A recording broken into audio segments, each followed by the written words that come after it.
নরেন্দ্র মোদীকে সরকার গঠনের আমন্ত্রণ ভারতের রাষ্ট্রপতি। রোববার শপথ অনুষ্ঠান যোগ দিতে কিছুক্ষণ পর দিল্লির উদ্দেশ্যে ঢাকা ছাড়বেন প্রধানমন্ত্রী শেখ হাসিনা। যুক্তরাজ্যে আসন্ন নির্বাচন সামনে রেখে প্রচারণায় ব্যস্ত প্রার্থীরা। ভোটাররা মেলাচ্ছেন নানা সমীকরণ, চলছে কনজারভেটিভ লেবার পার্টির কথার লড়াই। এবং অবৈধভাবে হজ পালনকারীদের বিরুদ্ধে কঠোর অবস্থানে সৌদি আরব। হতে পারে ৬ মাসের জেল, অনুমতিপত্র না থাকায় আটক ৮।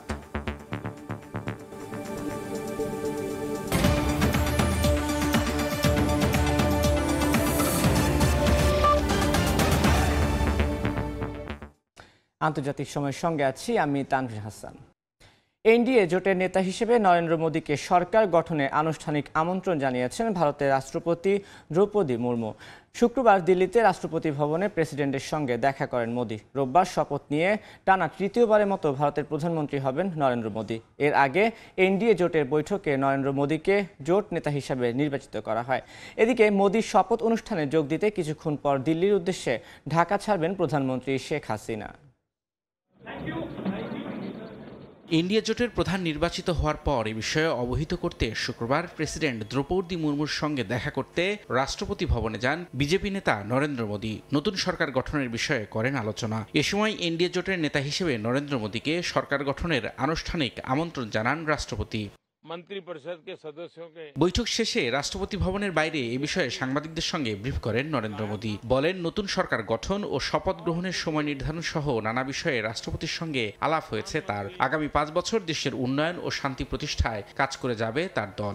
और मैं देशवासियों को विश्वास दिलाता हूं कि 18वीं लोकसभा में भी हमारे 5 साल के कार्यकाल में भी हम उसी गति के साथ उतने ही समर्पण भाव से देश की आशा आकांक्षाओं को पूर्ण करने में। এক দশকের মধ্যে এই প্রথম মোদীর ভারতীয় জনতা পার্টি বিজেপি সরকার গঠনের জন্য আঞ্চলিক দলগুলোর সমর্থনের প্রয়োজন পড়েছে। আগের 2 মেয়াদে সংখ্যাগরিষ্ঠতা পাওয়া দলটি লোকসভার নিম্নকক্ষে এবার আসন পেয়েছে 240টি, কিন্তু ভারতের প্রধানমন্ত্রী হওয়ার জন্য 272 আসনের প্রয়োজন। তাই মোদীকে এবার সরকার গঠনের জন্য জোটের উপর নির্ভর করতে হয়েছে। সব মিলিয়ে 543 আসনের মধ্যে লোকসভায় এনডিএ 293টি আসন জিতেছে, আর রাহুল গান্ধীর কংগ্রেস পার্টির নেতৃত্বাধীন ইন্ডিয়া জোট পেয়েছে 230টির বেশি আসন। এদিকে পার্লামেন্টে বিরোধী দল ইন্ডিয়া জোটের নেতা কে হবেন তা নিয়ে চলছে জোর আলোচনা। তবে জোটের নেতৃত্ব দেবে দেশটির সবচেয়ে পুরনো রাজনৈতিক দলটি। এবার পার্লামেন্টে রাহুল গান্ধী সামনে থেকে দলকে পরিচালনা করবেন এমনটি প্রত্যাশা কংগ্রেস শিবিরের, যদিও এখনও নিজের ইচ্ছার কথা জানাননি রাহুল। রবিউল ইসলাম আওলাদ, সময় সংবাদ। ব্রিটিশ পার্লামেন্ট নির্বাচনের প্রচারণায় ব্যস্ত প্রার্থীরা। নতুন সরকার নির্বাচিত করতে ভোটাররাও মেলাচ্ছেন নানা সমীকরণ। অর্থনৈতিক উন্নয়ন সহ নানা ক্ষেত্রেই সরকারের সাফল্য দেখছেন কনজারভেটিভ পার্টির নেতারা। তবে লেবার পার্টির নেতাদের দাবি, সবচেয়ে বড় অর্থনৈতিক ধস নেমেছে বর্তমান সরকারের আমলে। লন্ডন থেকে শোয়েব কবিরের প্রতিবেদনে বিস্তারিত। ব্রিটিশ পার্লামেন্টের মেয়াদ শেষে চলছে নির্বাচনের ক্ষণগণনা। কোন দল আসবে ক্ষমতায় সেটি দেখার অপেক্ষায় সবাই। ব্রিটিশ ভোটাররা মিলাচ্ছেন পাওয়া না পাওয়ার হিসাব। অর্থনৈতিক স্বচ্ছতা, চিকিৎসা খাতে আমূল উন্নতি সহ নানা ক্ষেত্রে সাফল্য দেখাচ্ছেন কনজারভেটিভ পার্টির নেতারা। সবগুলো জায়গাতেই ফুলফিল হয়ে ধীরে ধীরে আসছে এবং এটা ভেরি মাচ অ্যান্টিসিপেটেড ছিল যে এটা slow but surely we are progressing towards hour গোল। তবে লেবার পার্টির নেতাদের দাবি, অর্থনৈতিক উন্নতির কথা বলা হলেও সবচেয়ে বড় ধস নেমেছে এই সরকারের আমলেই। বরিস জনসন দিয়ে শুরু হলেও প্রধানমন্ত্রী পরিবর্তন হয়েছে 3 বার। অনির্বাচিত ঋষি সুনাকও পারেননি সফলতার মুখ দেখাতে। 4 তারিখ জুলাই জেনারেল ইলেকশন সফলতার খাস হইল গিয়ে আবেদন যেটা চেঞ্জ করতে হইলে যে সাপোর্ট করার লাগে যে আমরা যে লেবার ক্যান্ডিডেট যে জায়গা খাড়া হইছেন, please support them because I think we need change after 14 years of Tory chaos. আর বিশ্লেষকরা মনে করছেন প্রত্যাশা ও প্রাপ্তিতে অনেক গরমিল থাকায় এবার দলীয় ইশতেহারেই হবে নির্বাচনের প্রধান বিবেচ্য বিষয়। অর্থনৈতিক অবস্থা যদিও ইউকের এখনো রিকভার করতে পারেনি, বাট দুটো পার্টির যে ম্যানিফেস্টোগুলা ইজ রিয়েলি প্রমিজিং। এখন জনগণের উপর, ভোটারদের উপর নির্ভর করছে কোন পার্টি জয় হবে। আগামী 4 জুলাই ভোটাধিকার প্রয়োগ করবেন দেশটির ভোটাররা। টানা 14 বছর দলীয় ক্ষমতার বাইরে থাকা লেবার নানা নির্বাচনের জরিপে এগিয়ে থাকলেও বিন্দুমাত্র ছাড় দিতে নারাজ কনজারভেটিভ। তবে দেশ জুড়ে জনপ্রিয়তা কমতে থাকা পাশাপাশি অর্থনৈতিক চ্যালেঞ্জ নানাভাবে ভাবিয়ে তুলেছে ঋষি সুনাককে। আর এই সুযোগকে কাজে লাগিয়ে রাষ্ট্র ক্ষমতায় ফিরতে চায় লেবার দল। শোয়েব কবির, সময় সংবাদ, লন্ডন। আইন অমান্য করে অবৈধভাবে হজ পালনকারীদের বিরুদ্ধে কঠোর অবস্থানে সৌদি আরব। অনুমতিপত্র ছাড়া এবার হজ পালন করলে 6 মাসের জেল এবং 50,000 রিয়াল জরিমানা করা হবে বলে জানিয়েছে দেশটির স্বরাষ্ট্র মন্ত্রণালয়।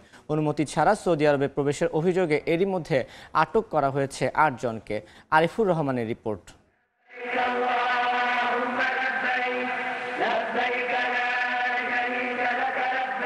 প্রতি বছরের মতো এবারও পবিত্র হজ পালন নিরাপদ ও নির্বিঘ্ন করতে নানা পদক্ষেপ নিয়েছে সৌদি সরকার। নিরাপত্তা ও সুশৃঙ্খল পরিবেশ বজায় রাখতে পবিত্র স্থানগুলোতে দায়িত্ব পালনকারীদের কঠোর নির্দেশনা দিয়েছে সৌদি হজ ও উমরা মন্ত্রণালয়।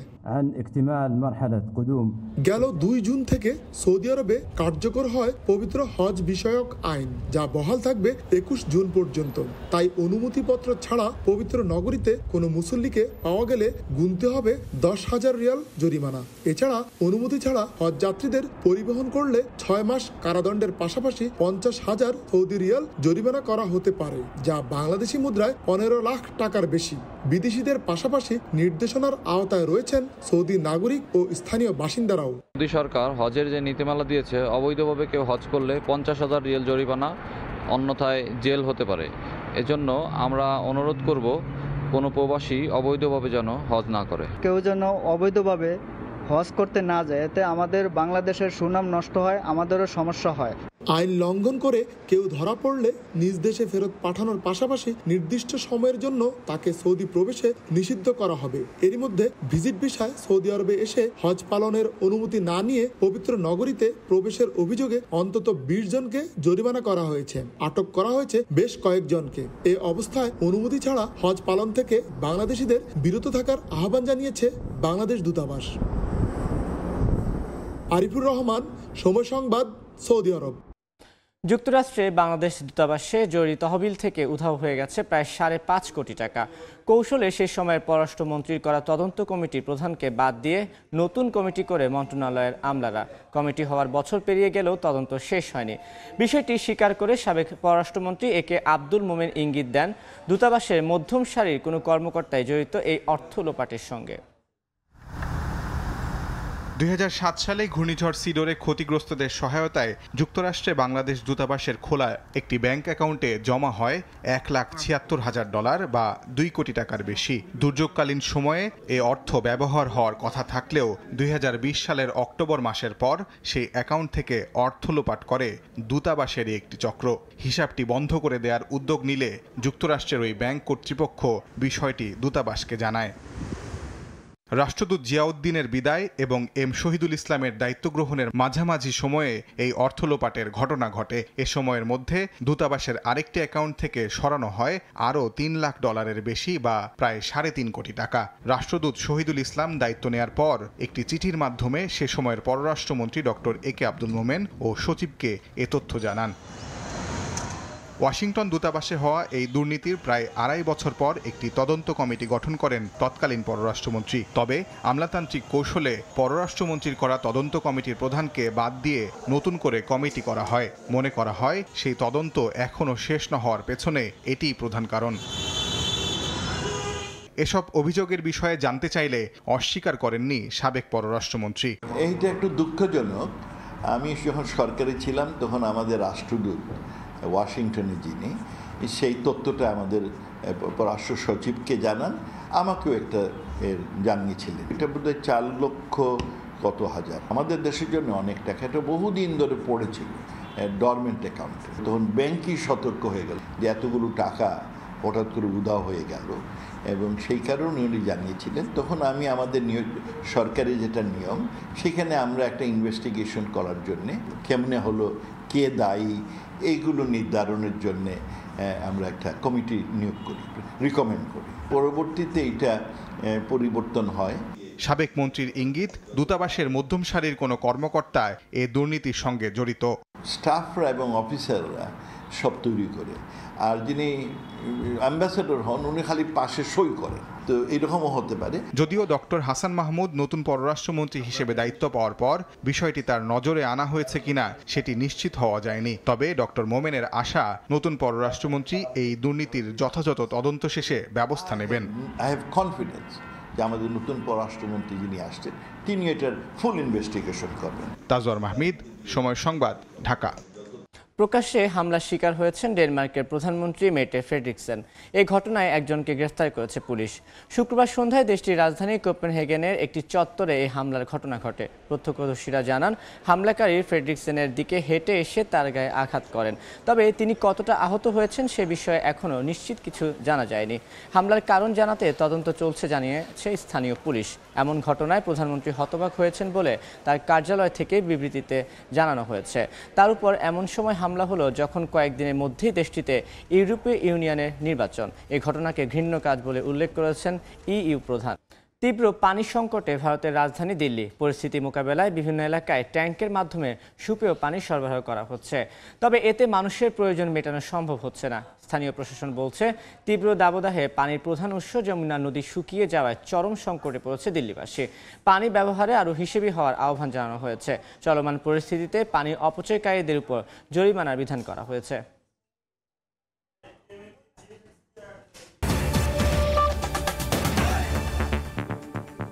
এই ছিল আন্তর্জাতিক সময় সংবাদ নিয়ে সঙ্গে থাকবেন আফরোজা মৌটুসী। ধন্যবাদ তানভীর। সময় সংবাদ নিয়ে ফিরছি কিছুক্ষণ পর, সঙ্গেই থাকুন সময়ের।